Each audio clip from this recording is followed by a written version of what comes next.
सुप्रभात प्यारे बच्चों। IPEM international school and college की आई लर्न कक्षा में मैं सोनी श्रीवास्तव आपका स्वागत करती हूँ। आज मैं आप लोगों को औपचारिक पत्र कैसे लिखते हैं उसके बारे में बताऊंगी, लेकिन उसके पहले हम आपको ये बताना चाहते हैं कि पत्र होता क्या है। पत्र लिखित भाषा का एक रूप है जिसके द्वारा हम दूर बैठे अपने प्रियजनों तथा रिश्तेदारों को पत्र लिख सकते हैं। पत्र दो प्रकार के होते हैं। एक होता है अनौपचारिक पत्र, जो हम अपने रिश्तेदारों या फिर अपने दोस्तों को लिखते हैं, और दूसरा होता है औपचारिक पत्र। औपचारिक पत्र हम कार्यालय के अधिकारियों, संपादक या फिर अपने प्रधानाचार्य को लिखते हैं। औपचारिक पत्र एक तरह से देखा जाए तो बाहरी पत्र होता है, क्योंकि इसमें हम जो पत्र लिखते हैं वो बाहरी लोगों को लिखते हैं। अब देखिए, पत्र लिखते समय ध्यान देने योग्य कुछ बातें होती हैं जिनको हमें हमेशा याद रखना चाहिए। औपचारिक पत्र लिखते समय ध्यान रखने योग्य बातें। सबसे पहली बात, पत्र बाईं ओर से शुरू करें और बाईं ओर ही पूरा करें। दूसरा है, औपचारिक पत्र लिखने के लिए सबसे ऊपर सेवा में लिखकर शुरू करना चाहिए। उसके नीचे पत्र से संबंधित व्यक्ति का पद नाम व संस्था, जैसे हम अगर प्रधानाचार्य को पत्र लिख रहे हैं तो संस्था यानी कि विद्यालय का नाम और पता लिखेंगे, तथा भेजने की तिथि, दिनांक क्रमशः लिखना चाहिए। पत्र में विषय के अंतर्गत पत्र लिखने का कारण स्पष्ट किया जाना चाहिए। जब भी हम पत्र लिखें तो हम पत्र क्यों लिख रहे हैं, इस विषय को हम उसमें स्पष्ट रूप से लिखेंगे। पत्र की भाषा सहज हो तथा विराम चिन्हों का उचित प्रयोग हो। भाषा सहज हो मतलब जिसको हम पत्र लिख रहे हैं वो पत्र उनको अच्छी भली प्रकार से समझ में आ जाए, और विराम चिन्हों का उचित प्रयोग करना चाहिए। जहां पर पूर्ण विराम का प्रयोग करना हो वहां पर पूर्ण विराम का, और जहां पे अल्प विराम का प्रयोग करना हो वहां पर अल्प विराम का प्रयोग हम करेंगे। पत्र जिन्हें लिखा जा रहा है उनके लिए महोदय, महोदया, आदरणीय, आदरणीया आदि शिष्टाचार पूर्ण शब्दों का प्रयोग अवश्य होना चाहिए। मतलब जब भी हम पत्र लिखें तो इस बात को याद रखें कि पत्र जिनको लिख रहे हैं उनके लिए आदर सूचक चिन्ह, आदर सूचक शब्द महोदय, महोदया का प्रयोग अवश्य करें। औपचारिक पत्र में अनुच्छेद यानी कि पैराग्राफ जो है वो 2 से अधिक नहीं होना चाहिए।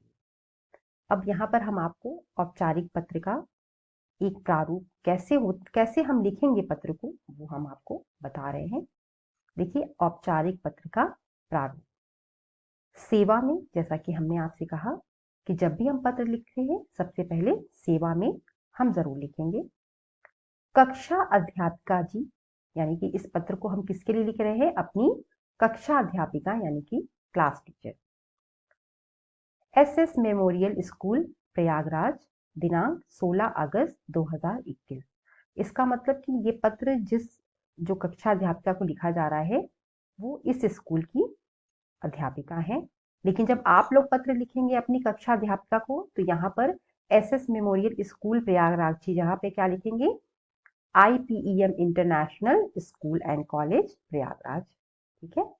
उसके बाद हम एक लाइन छोड़ेंगे, लीव अ लाइन, मतलब एक लाइन छोड़ेंगे।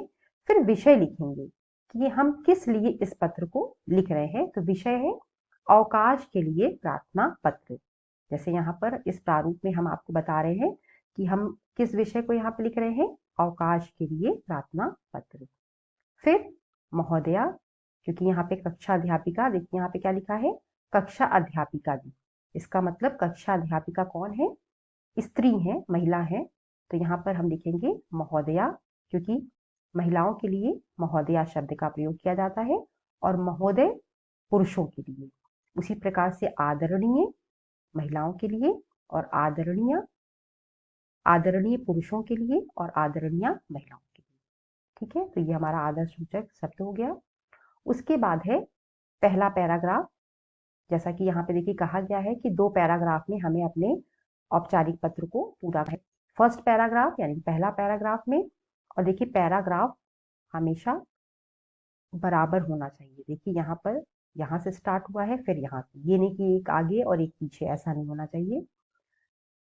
पहले पैराग्राफ में हम पत्र क्यों लिख रहे हैं इसके बारे में हम बताएंगे, और दूसरे पैराग्राफ में हम, मान लीजिए हमने कक्षा अध्यापिका को लिखा है, तो इस पैराग्राफ में हम उनसे विनती करेंगे कि वो हमको, देखिए क्या है यहाँ पे, अवकाश यानी कि छुट्टी के लिए हम प्रार्थना पत्र लिख रहे हैं, तो यहाँ पर हम अपना कारण बताएंगे पहले पैराग्राफ में, और दूसरे पैराग्राफ में हम उनसे विनती करेंगे कि वो हमें हमारी छुट्टी के लिए हमारे निवेदन को स्वीकार करें।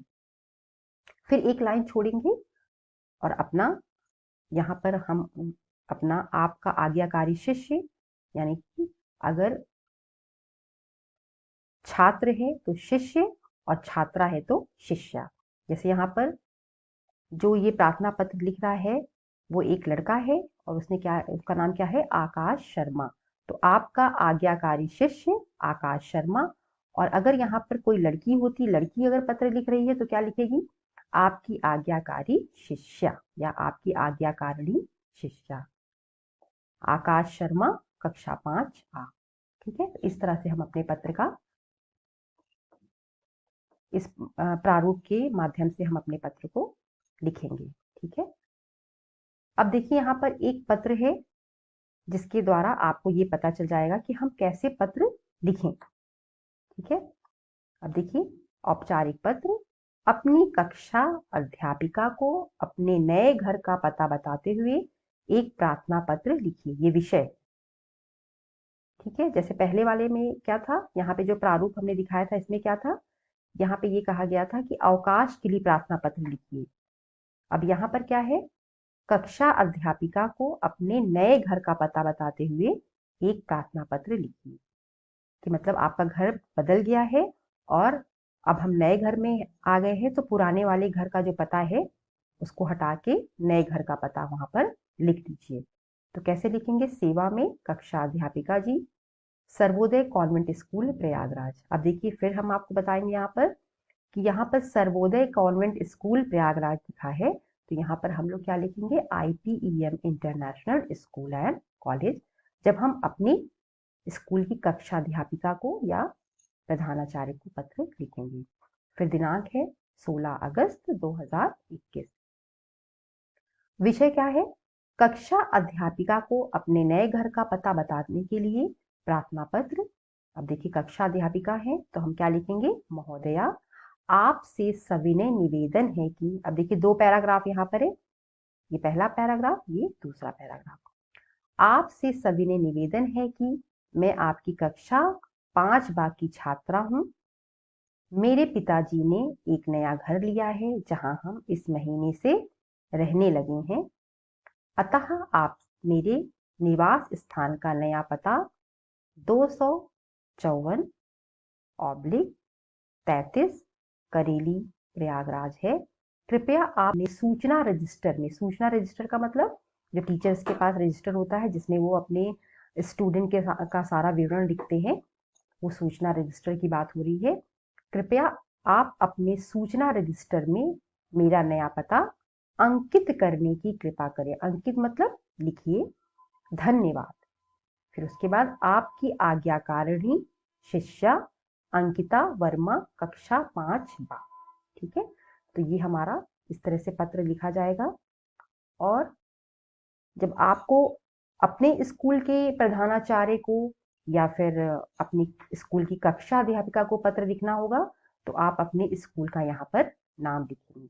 ठीक है, आशा करती हूँ कि आप लोग को औपचारिक पत्र समझ में आ गया होगा और इससे संबंधित जो आपको असाइनमेंट मिलेगा उसको आप लोग अब कर लेंगे। धन्यवाद।